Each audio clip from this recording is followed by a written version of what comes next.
जो भाई माने बंधु माने इंग्राजी रे धाड़िए लिखि पारु नाहंती बा कहि पारु नाहंती सेमानक उद्देश्य रे मो कहि रखे जे आपण माने मो चैनल को आसी एही वीडियो गुडी को बारंबार वाच करंतु देखिबे आपण मानकर इंग्लिश रे कॉन्फिडेंस लेवल बहुत बढ़ी जीवो। धन्यवाद। इंग्लिश ग्रामर रे सेल्डम रो नियम विषय रे अवगत अछंती कि जदि नाहंती तेबे एही आलोचना सुनि नियंतु। कॉम्पिटिटिव परीक्षा रे आसी पारे। मु आजी आपनकु सेल्डम रो व्यवहार विषय रे किछि रोचक तथ्य देबी। सेल्डम शब्दटी कौन? सेल्डम एक एडभार्ब ऑफ फ्रीक्वेंसी। एहार ओडिया अर्थ क्वचित बा बहुत कम थर अटे।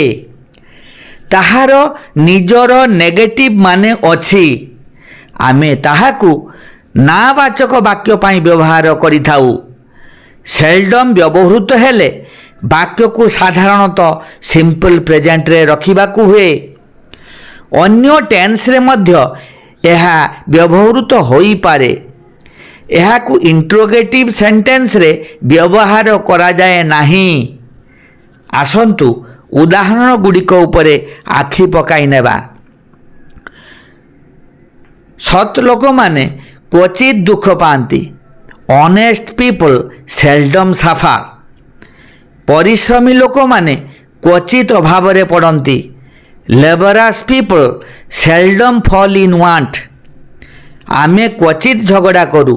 We seldom क्वारेल। तार कहीं एते कम साथी सह मिसिबा अभ्यास थिला मीना ताहा बुझिबारे असुविधा हैला नाही। Meena had no trouble understanding why she seldom had company. भल लोक माने क्वचित अन्यर क्षति करती। Good people seldom do harm to others. उदाहरण 1 ରୁ 5 पर्यंत लक्ष्य कले बुझीहेब जे सेल्डम वाक्य रे केउठी व्यवहार करा जाए।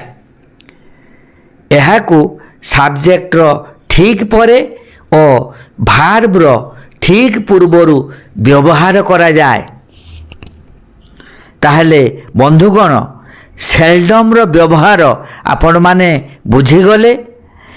अन्य एडभार्ब फ्रीक्वेंसी रो व्यवहार जानिबा पाई एही भली मो चैनल को बारंबार वाच करंतु। आपण को जदि भलो लागिला आपण मानक सांग मानक सहित शेयर करंतु। या को सब्सक्राइब करि नियंतु आउ लाइक और कमेंट करंतु। Thank you.